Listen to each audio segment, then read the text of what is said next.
सबसे पहले आप सभी को यहाँ पे आने के लिए बहुत बहुत धन्यवाद। थैंकफुली आज मौसम थोड़ा बेटर है, लेकिन हम लोग तो गर्मी में भी उतना ही, आप लोग सब लोग आते हैं। Thank you so much.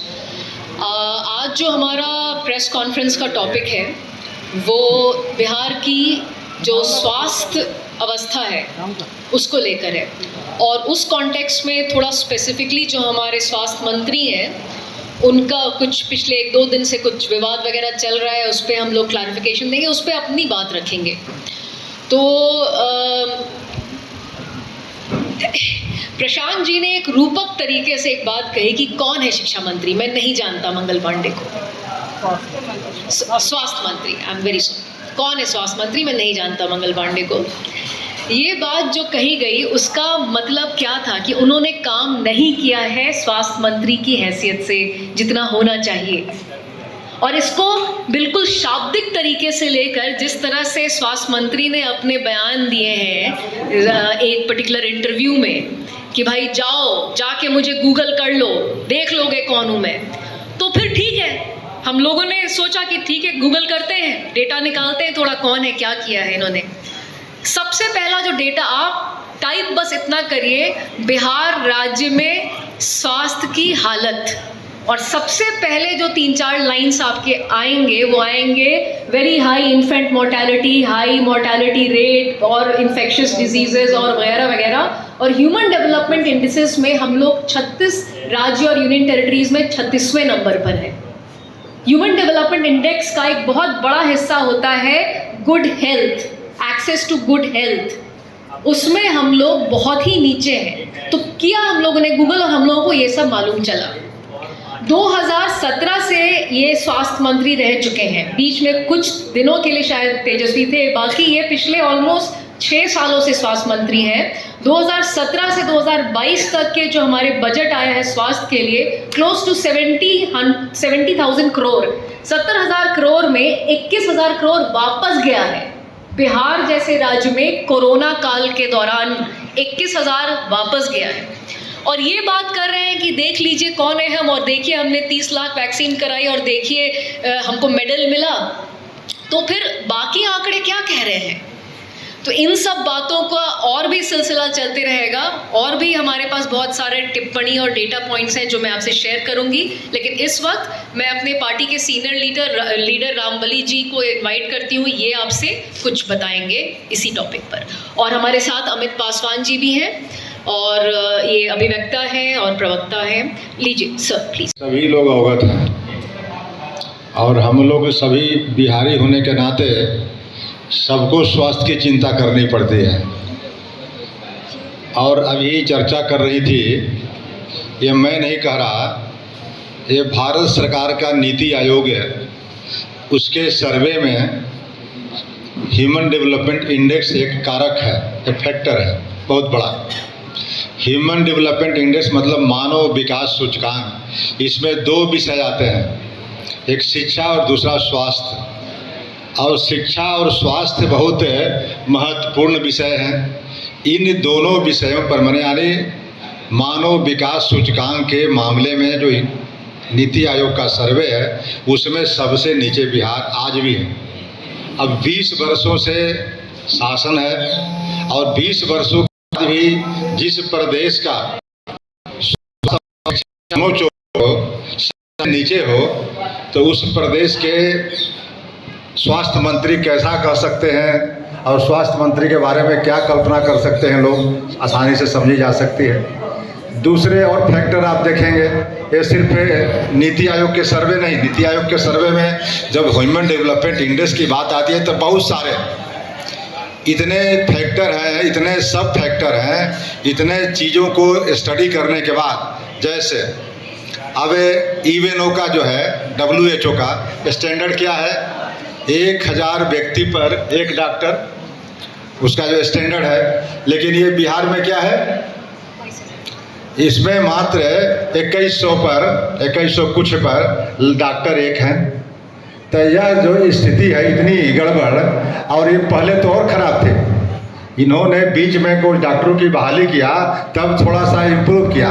तो अब बताइए कि बार बार ये मानक जो है आपको बताया जाता है कि एक अच्छा प्रदेश को, विकसित प्रदेश को या विकासशील प्रदेश को होने के लिए यह सब जो ज़रूरी चीज़ें हैं वो चीज़ें नहीं हो पा रही है। तीसरी आप बात करें कि बिहार में बजट, स्वास्थ्य पर बजट तो ठीक है, लेकिन उस बजट का लगभग 30% खर्च ही नहीं हो रहे हैं। तो यह भी एक मंत्री की कार्यकुशलता दर्शाता है।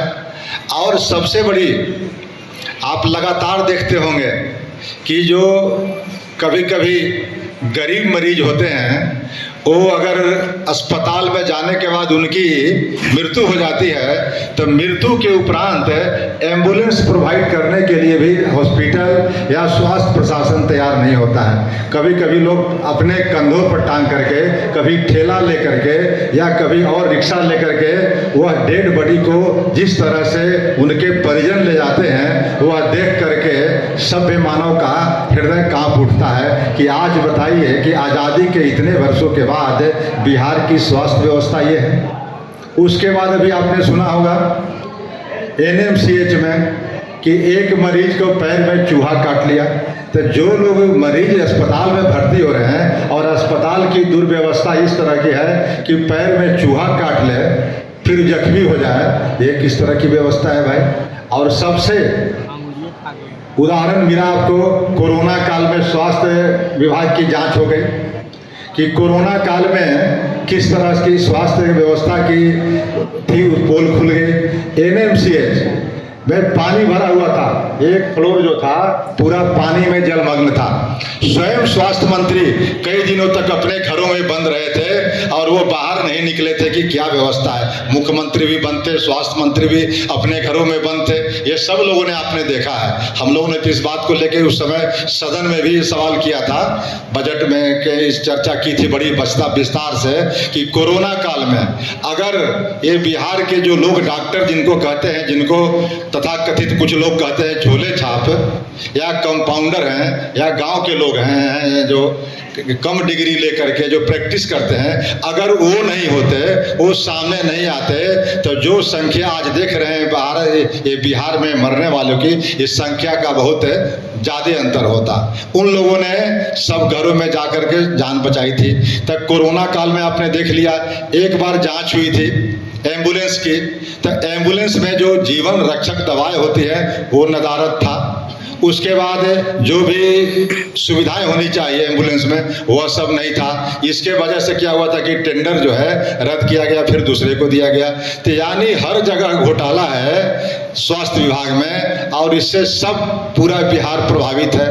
तो नर्सिंग की बात कर ले, डॉक्टर की बात कर ले या रेशियो की बात कर ले, आप प्राथमिक स्वास्थ्य केंद्र में कहीं भी आप जाएं, उसकी जो मिनिमम आवश्यकता है वह वहाँ चीज़ नहीं है। डॉक्टर की पोस्टिंग है, डॉक्टर मिलेंगे नहीं, नर्स की पोस्टिंग है, मिलेंगे नहीं। सब लोग अपने अपने प्रैक्टिस में ये हैं। यहाँ तक कि एक तरफ बिहार सरकार मेडिकल कॉलेज खोलने का नाम पर अपना पीठ थपथपाती है, लेकिन नालंदा जिला का पावापुरी मेडिकल कॉलेज, नालंदा जिला से कोई साथी होंगे मनीष जी, आपका नालंदा जिला है, आप जा करके कभी अचानक पावापुरी में जाकर के देखें कि स्थिति क्या है, लगता है कि मेडिकल कॉलेज है। मैं भी गया था एक मरीज को लेकर के, देख करके मैं हैरान हो गया कि डॉक्टर सिर्फ कागज पर पोस्टेड है, व्यवहार में नहीं है। और इन सारे महकमा का जो कौन है सरगना, तो है स्वास्थ्य मंत्री श्री मंगल पांडे जी।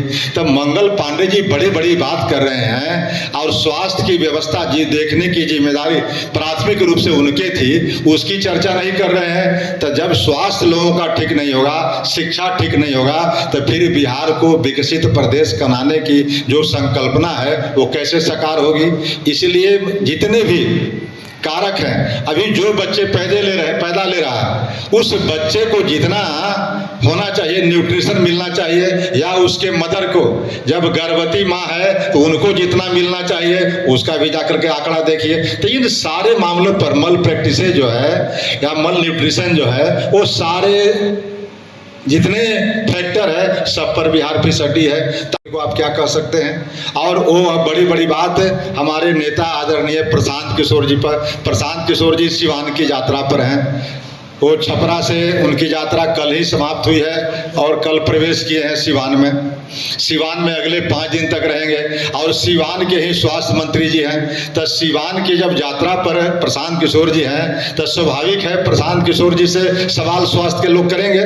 तो जो वहाँ के जनता ने सवाल उठाया प्रशांत ये मंगल पांडे जी पर, उसका वो जवाब दे रहे थे, लेकिन उस जवाब को इस रूप में लिए कि लगे कि मंगल पांडे जी कितने बड़े पुरोधा है कि इनके निर्देश पर, इनके डायरेक्शन पर प्रशांत किशोर जी काम करते रहे हैं भाजपा में। अरे भाई, भाजपा में उनका क्या कद था? और नरेंद्र मोदी से नीचे वो बात करते थे क्या भाजपा के किसी नेता से? तो नरेंद्र मोदी जी उनसे लेते थे सलाह और मशविरा, और आज मंगल पांडे जी कह रहे हैं कि हमारे डायरेक्शन पर चलते थे प्रशांत किशोर जी। तो इस तरह से छोटी छोटी बातों का अभी भारतीय जनता पार्टी ने दबाव बनाया है कि मंगल पांडे जी चुनाव लड़े। अभी तक वे लोकतंत्र का मजाक उड़ाते हुए लगातार पिछले दरवाजे से आ रहे हैं।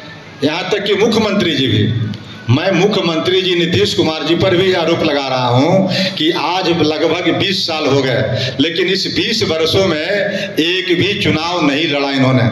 और वही हाल मंगल पांडे जी का है, एक भी विधानसभा का चुनाव नहीं। आप याद कीजिए जननायक कर्पूरी ठाकुर का, जब 77 में MP बन गए थे और मुख्यमंत्री बनने की बात आई तो उनसे कहा गया कि कौन सीट इनके लिए खाली करेगा, कैसे मुख्यमंत्री बनेंगे?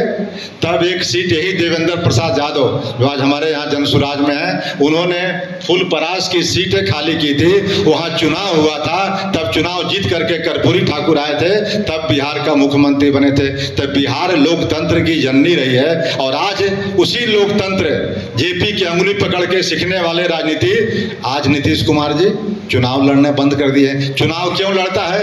कि जनता सर्वोपरि है इस जनतंत्र में। तो जनता के सामने जब वोट मांगने जाएंगे तब जनता जो है उनसे सवाल और जवाब मांगती है और हिसाब किताब करती है। इसीलिए जनतंत्र में सबको चुनाव लड़ना चाहिए और जनतंत्र की खुशबू अगर कोई है तो वही है कि चुनाव लड़ करके जो जीत के आते हैं वही असली प्रतिनिधि होते हैं। उसके बाद वो मंत्री बने, मुख्यमंत्री बने या सदन के नेता बने, जो भी बने। लेकिन लगातार इन चीज़ों का जो है अवहेलना की जा रही है। मंगल पांडे जी के देखें या नीतीश कुमार जी के स्वयं देखें या कई नेताओं को आप देख रहे हैं कि ये बंद कमरे में जो बैठक करके राजनीति कर रहे हैं, यह राजनीति का तकाजा नहीं है। अगर राजनीति करनी है तो जिस तरह से प्रशांत किशोर 2-2.5 साल से पगडंडियों पर चल रहे हैं, गर्मी हो चाहे जाड़ा हो चाहे बरसात हो, और किसी चीज़ का परवाह नहीं कर रहे हैं, जनता की सवालों के साथ जूझ रहे हैं, उनकी समस्याओं को नज़दीक से समझ रहे हैं। लेकिन बाकी नेतागण, बाकी पार्टी के बड़े सारे मंत्री विधायक नेता हैं, लेकिन कोई आदमी इस तरह से कर रहे हैं। तो इसलिए इस चीज़ों पर बड़ी बड़ी बात कहने के बजाय अपने गिरेबान में झांकने की ज़रूरत है कि हम किस पर उंगली उठा रहे हैं। हमें जिनकी जवाबदेही थी करने की, स्वास्थ्य की जो मंत्री हैं, स्वास्थ्य मंत्री के जिम्मे यह जवाबदेही बिहार के 13 करोड़ जनता ने दी है और 13 करोड़ जनता को मंगल पांडे जी से सवाल पूछने का हक बनता है अगर स्वास्थ्य विभाग में कहीं पर कोई अनियमितताएं हैं तो। और मंगल पांडे जी जवाब देने के बजाय सवाल पूछने वाले को ही कटघरे में खड़ा कर दें तो आप समझ सकते हैं कि यह जनतंत्र का खुल्लम खुल्ला मजाक है। इसलिए मंगल पांडे जी के इस तरह के कृत्यों को मैं निंदा करता हूं और आगे अपेक्षा करता हूं कि अपना जो आपके पास दायित्व है उसको ठीक से आप संभालिए, बिहार का स्वास्थ्य व्यवस्था बेहतर हो। आज आप देख लीजिए पटना में प्रतिदिन हम लोग के पास 2, 4, 5 पैरवी आते हैं। किस लिए? कि ये जो बाईपास पर देख रहे होंगे नर्सिंग होम खुला हुआ, वो एक नेक्सस है। वहाँ से एम्बुलेंस जो होता है उससे जाकर के पार्टिकुलर नर्सिंग होम में पहुँचा देता है, उसको पैसे मिलते हैं और वो चला जाता है। लेकिन बाद में जब मेरे मरीज के रहता है 2-4 दिन तो उनके परिजन के जो बिल आते हैं उस प्राइवेट नर्सिंग होम का बिल देख करके हैरान हो जाएंगे। और वहाँ पर डॉक्टर भी नहीं है, डॉक्टर के नाम पर पारा मेडिकल हैं और भी कुछ लोग हैं। इस तरह का बिहार में है। और मंगल पांडे जी का घर तो वही कंकड़बाग में है, जहाँ पर ये बाईपास पर मैं बता रहा हूँ, वहाँ से महज 1 किलोमीटर की दूरी पर मंगल पांडे जी का अपना जो है आवास है। लेकिन मंगल पांडे जी ने कभी ये जाकर के देखा कि वे मरीज कौन हैं? वही बिहार के लोग हैं जो स्वास्थ्य के लिए और सरकारी अस्पतालों में जाकर आप देख रहे हैं कितनी भीड़ है। तब प्राइवेट स्कूलों में लोग प्राइवेट अस्पतालों में दौड़ते हैं। अब प्राइवेट अस्पतालों में जो व्यवस्था है, हम लोग को लगातार फोन करके उनको पैरवी करना पड़ता है गरीब मरीजनों को कि इनको पैसा कम कर दीजिए। कभी कभी तो पैसा के अभाव में मरीज को छोड़ता भी नहीं। मर गए हैं लोग, लेकिन उस पेशेंट को अभी हाई कोर्ट का या सुप्रीम कोर्ट का कोई जजमेंट आया है कि कोई भी मरीज अगर मर जाए तो उसको डेड बॉडी को आप कैप्चर नहीं कर सकते हैं, उसको आपको छोड़ना है। तब कहीं बात अभी भी लागू है कि नहीं है पटना के नर्सिंग होमों में। लेकिन इस तरह की व्यवस्था, दुर्व्यवस्था स्वास्थ्य में आए दिन देखने को मिलता है। अभी हमने देखा मुजफ्फरपुर मेडिकल कॉलेज में एक पेशेंट मर गया और वह पेशेंट के मरने के बाद वह अपने कंधे पर लाद करके वह डेड बॉडी को ले जा रहा है, क्योंकि उसके पास इतने पैसे नहीं है कि प्राइवेट एम्बुलेंस कर सके, सरकारी एम्बुलेंस मुहैया नहीं कराई गई।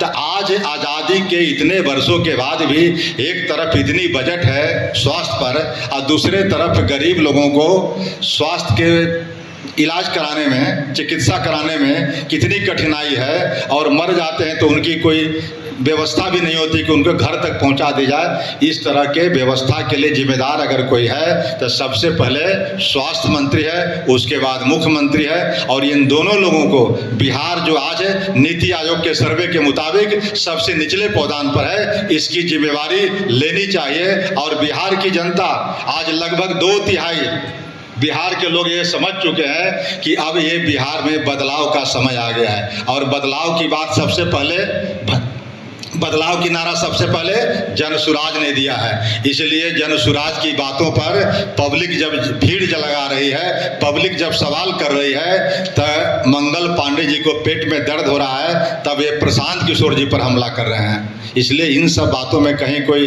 दम नहीं है। अगर दम है तो स्वास्थ्य व्यवस्था को सुधारे, कल हम लोग उनको सैल्यूट करेंगे। अगर बिहार की स्वास्थ्य दूसरे जगह की तरह हो जाए, आज बिहार से मरीज दिल्ली क्यों जाते हैं? कभी आपने दिल्ली में देखा है एम्स में कि तमिलनाडु से, कर्नाटक से और केरल से मरीज आते हो? लेकिन बिहार में से इसमें कोई व्यक्ति, कोई पत्रकार बंधु दिल्ली में एम्स में जाकर के देख लीजिए कि अगर बिहार से मरीज एम्स में नहीं जाए तो शायद एम्स में जगह खाली रह जाए। क्यों भाई? अगर बिहार में चिकित्सा की व्यवस्था बेहतर होती तो फिर यहाँ से क्यों जाते? कुछ दिनों देखा दिल्ली में केजरीवाल जब मुख्यमंत्री थे तो उस समय दिल्ली में उन्होंने व्यवस्था किया था स्वास्थ्य के, तो उस स्वास्थ्य की व्यवस्था में सबसे अधिक बिहारी ही पहुँच रहे थे। तो आखिर स्वास्थ्य की व्यवस्था अगर बेहतर होती बिहार में तो बिहार से लोगों को दिल्ली जाने की जरूरत नहीं पड़ती। तो इसलिए स्वास्थ्य के मामले में, शिक्षा के मामले में और अन्य कई मामले में, लेकिन स्वास्थ्य पर ही आज हम लोगों ने बात को केंद्रित रखा है। इसलिए आप लोगों से अनुरोध है कि अगर कोई सवाल होंगे, हम तीनों में से किसी से आप पूछेंगे और हम लोग उसका